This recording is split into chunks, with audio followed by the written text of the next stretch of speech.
Rich in calcium, it is believed to be one of the most consumed beverages in the whole world.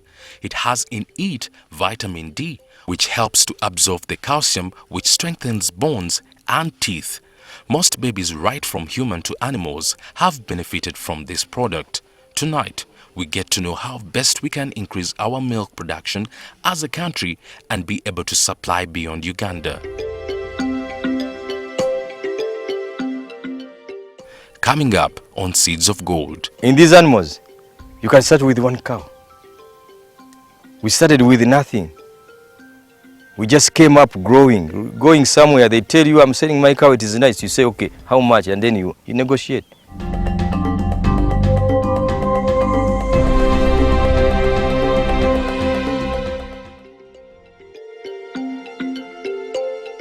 The team took to the road to Zirowe, about 20 kilometers from Kampala.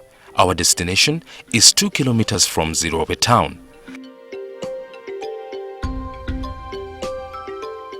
This is the farm where we shall meet Titus, who will take us through how to get the best out of dairy farming.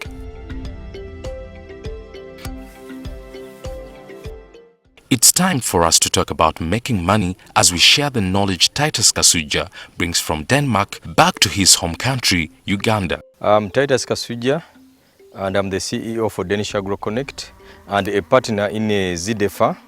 That is ZDFA meaning Zirowe Demonstration Farm. As a company, we are dealing in so many things: machinery, plants, and animals. And at this very particular farm, we are dealing with the animals based on the new technology from the West.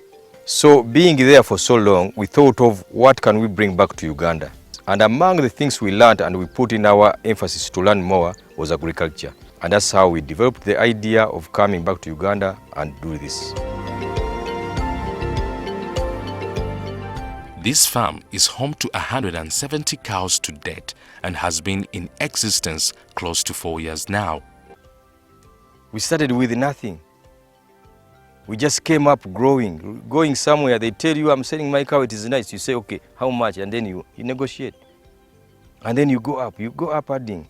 You know, when you're building something for real, no mwana mutasoka kwavula, step by step. When something just booms, like in a goina sente wotoro butozi, it goes back again. It was not yours. You don't have that knowledge. You don't have the idea to sustain that money. If I take you from where I started, over from where we started, because this is not a one-man's investment. Even our kids nga tebali ice cream, and you can imagine it. And we are in Europe, whereby a child has to have each and everything at disposal, but they never. We knew that we don't have a bag of money from somewhere, we don't have anything, but what we said is that, okay, let's have education, let's love what we want to plan, and let's have education about what we want to do. Then from there, we started rolling slowly by slowly. Although Titus's cows are on free range, he plans to put them on zero grazing for better yields in milking. As you see these animals, we got them locally here, so the yield is still very low. It is between 10 to 20 liters per day. And it deviates, it changes. But now we are trying to inseminate wherever animal we have which is ready, we inseminate it with the semen we bring from Denmark. The stock which we shall have in future will be somehow equally to the Danish standard of animals, which gives between 75 to 100 liters per day. The milking cows are separated from the rest and given special attention in terms of feeding so as to be able to get better yields in milk production. We have our product called Unifeed Basic Plus. That one boosts milk and energy in an animal. It's a supplement or it's a feed additive you add on the normal daily ration of a cow. We use this kilo for a full ton of food. And a full ton of food there in our farm goes for 1 month. So it is cheaper, meaning that this is a 23,000, 25,000 for a full month, and you get value for what you are doing. Then this one is a store. We are trying also to make our own food produce for our animals. This maize, when we harvest, we treat it and put it here, and later we use our machines. It is under repair, and then we take off the outer part of it, from which we get this chachu. And this chachu brand, maize brand, is the one we use to feed with our animals. We are planning to bring in sugar beets. Actually, sugar beets in Europe, they produce sugar. These animals need sugar beets. In Europe, when they feed them with the sugar beets, the production of milk is high. Sugar beets, they actually, if I define them better, they look like sweet potatoes. Sugar beets is the opposite of sugar canes. Here in Uganda, we get sugar canes. We get sugar from sugar canes. In Europe, we get sugar from sugar beets. And they look like sweet potatoes. It's a tuber growing under the soil. Now, this is the new construction we are doing. It's a milk parlour. Now, the animals will be coming here at this side.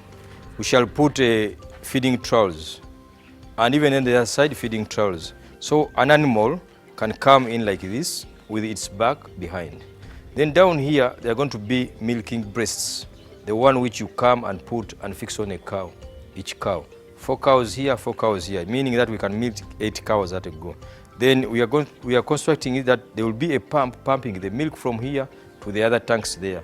That is a store where it's a cooling room, whereby milk has to be kept at a cool temperature, and there will be coolers there. And then from here, our coolers shall be taking milk to our outlet. In order for your cows to produce enough milk, you have to give them sufficient water to drink. Their lives depend on having a steady source of drinking water. Now this is one of the water reservoirs, a dam, the Tusima. And actually we have an idea to kubeera n'ebidiba bino nga 5. Tusobola obikosa okukuuma amazzi gaffe, ate tusobola okukolamu fish ponding. It's around 4 meters deep. Now the water we can keep here, if we have about 5, it can take us for close to a year in drought. Apart from giving the animals water, it's also important to take care of their well-being. These animals really need a lot of things, but among the best they need is to rest. A cow has to rest 90% of its day life, its daytime, if you are to get the best out of it. How does that work? A cow eats, and if it has eaten properly well, it means it has to rest and start to redigest. Abaganda bachita okuzza obwenkulumu, and then it gives you a very good production of milk. How do we keep them healthy? We have Unifeed. That Unifeed is a natural product. It's made out of rocks from Europe.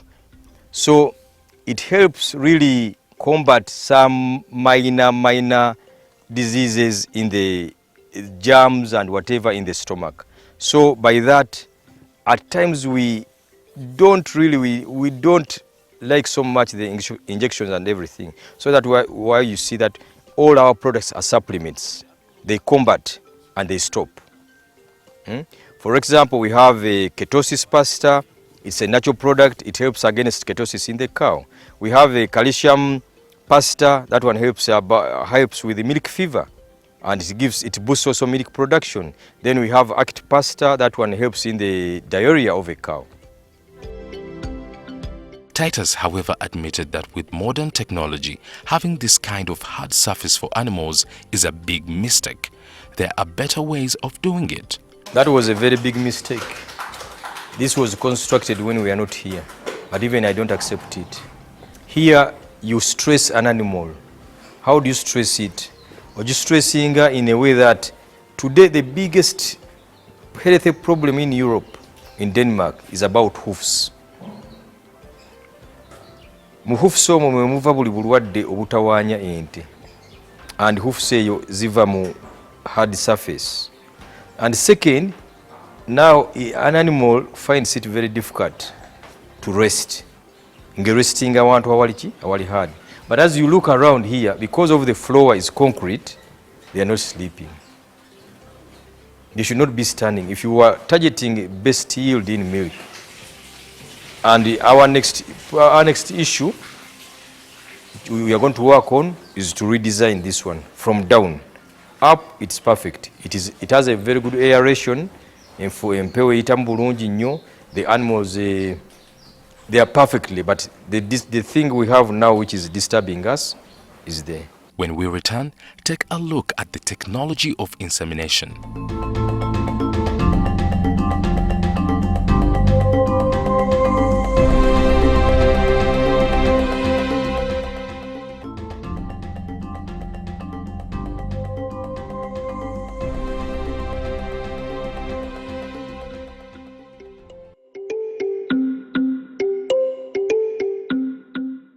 For easy identification and follow-up, animals are usually numbered and marked. First, marking the animals, here we do it to identify an animal from the others. Here it can help us to know the trait it came from, or the child, or the calf it has given birth to.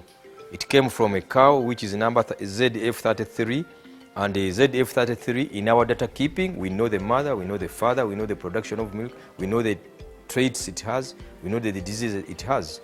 You know, doing such farming, you have to have a database of all what you have.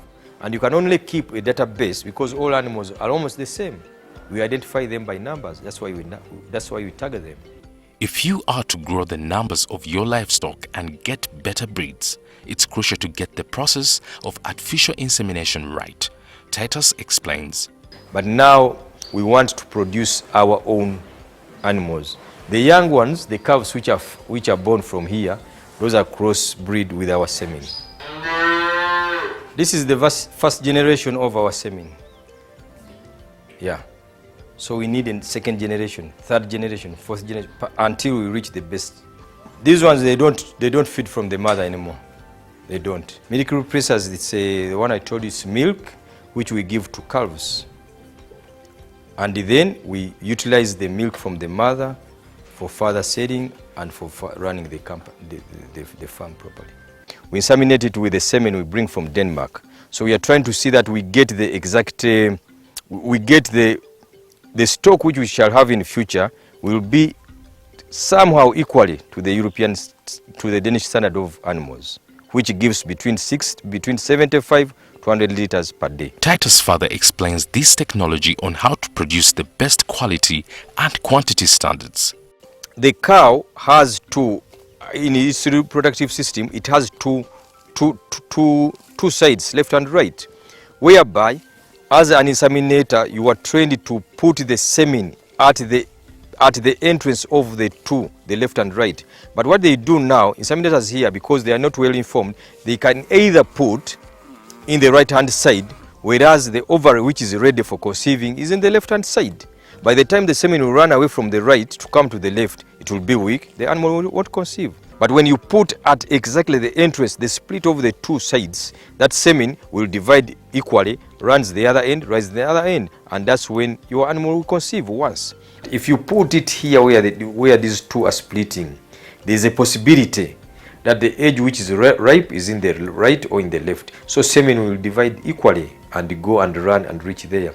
By the time we take an example, if two eggs were ripe at the same time, it means both of them would be impregnated, fertilized. So yeah. The signs here, this animal can pour out water, meaning that it is ready. Or if not, when you see it, it can cry a lot. Or if not, you can see others, even a female mounting a female. Those are the signs you can see them on. But now we have what they call heat detector. It's a gadget you put at the back of the cow, and then when you put at the back of the cow, every time the animal is reaching its heat perimeter, that heat detector will be changing colors and showing you that this cow is nearing the heating period, and this cow is now on the heat, and then you inseminate. we are thinking of doing embryo transplant. You know, when we bring embryos from Denmark, we shall get 100% a Danish cow, because we bring an embryo which is already fertilized and we put it in a host cow, in a mother host, which will give birth to the exact cow in Denmark with the same yield. Semen is too delicate, and it's good that you have asked about that question. We have had scenarios whereby we had a farmer from Liantonde. He came and with his inseminator, he came with his small cans.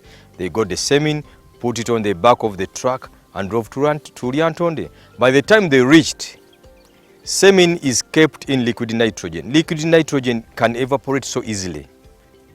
So by the time they reached Liantonde, there was no liquid nitrogen in the can and the semen was already dead. So liquid nitrogen is so delicate. It has to be taken care of by people who have the best knowledge on it. This is a straw of semen. This is how it looks like. And we have guns. I'll show you the guns. This is a gun. This one is when you are going to inseminate a cow.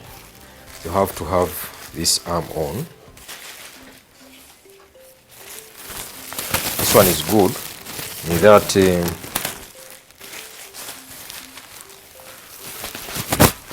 there are two types of gloves. First, there is a glove of this nature which has this one, which has a flap which goes under the neck. This one helps you in that when you push in the hand in the cow, the glove can't fold and stay there in the cow.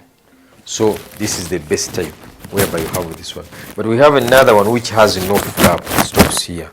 So you have always to be careful. So when you have a glove on, what inseminators here are doing, they use soap, which is really very wrong.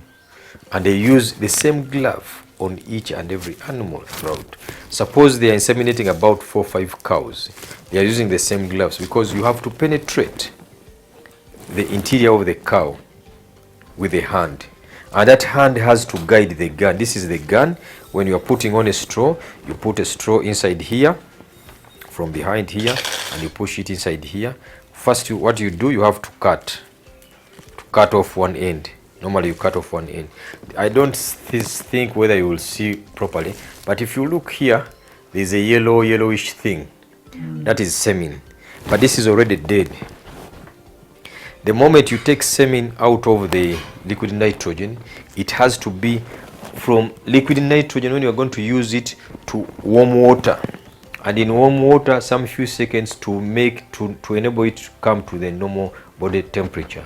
Then you cut off here, put it in the gun, and put this one as a straw to help you.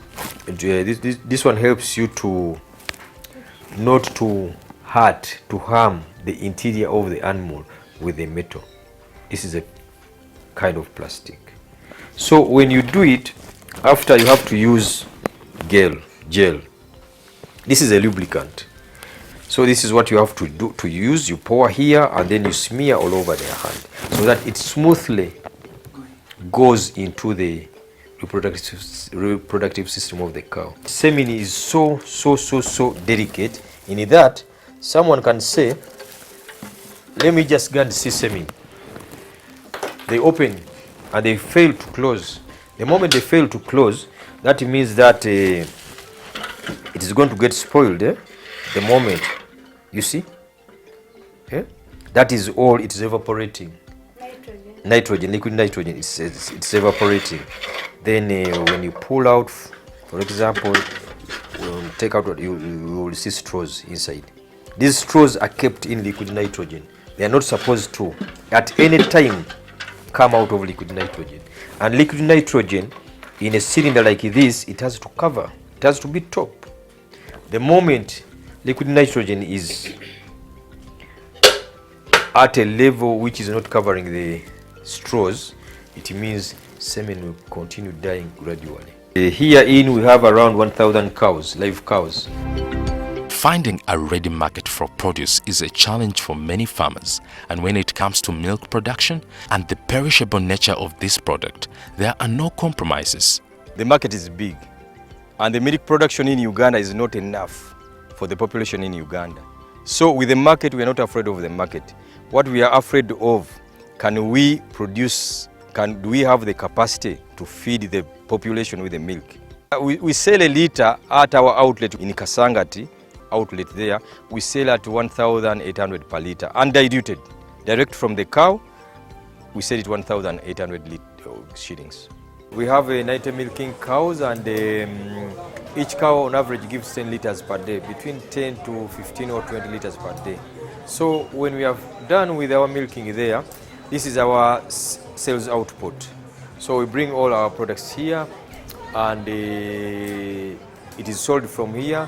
Fresh milk without water, direct from the cow, it is sold here. Adding value to our products as farmers is the way to go in order to tap into bigger markets and also compete favorably. You can be like having like this, what we're having like this, and you earn peanut money. But when you do value addition, you can get a lot of money. To run a successful farm, there are areas that need particular attention. The biggest challenges we have here, there are three. One is management, two is feeding, and three is healthy. And all those things, they need a committed person on ground who loves what they are doing. We need to compete favorably on the world market as Ugandan farmers, so it's imperative to use the best farming techniques available to uplift our standards. Farmers, we have to change from the local cows to the new breed of cows. If you are ready to make farming a productive business for you people, a local cow gives 2 to 3 to 4 liters a day. That's a waste of time. I, for one, I wouldn't go for that animal. We are targeting animals which can give us minimum 40 liters a day. Titus is determined to make this farm in Zirowe a home for farmers to get all the technology on how to improve agriculture with modern methods.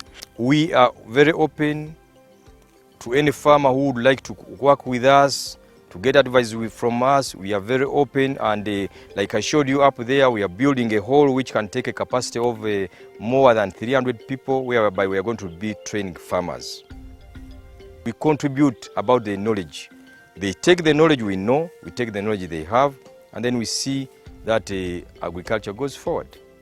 In terms of agriculture, we have around 256 different varieties of vegetable seeds. Tomatoes, onions, watermelon, cucumber, cabbage, sukuma wiki, so many of them we have. Then we are doing agro machinery. We have a company in Denmark which is dealing in agro machinery, new and old. So we are partners, and they are ready, and they are ready to sell and to give us machines of any nature. When this one meets stones, it crushes them out. If it meets rocks, it crushes them out. Then comes this one here, the downer one. This one cuts roots which are heavier when this one has excavated them. Then this one here on top, the red one, still cuts. And then the blue one, which is larger, which is longer, that one is used to excavate the soil around. So it's a double. It can make electricity, 240, 230 volts. The moment you set the motor, it makes electricity, 230. It can put a pump, 230 volts. Meaning if I don't have electricity now here, it goes, I can set the tractor and get electricity for my home consumption. And agriculture is the only way to go. Join us again next week as we teach you how to grow citrus.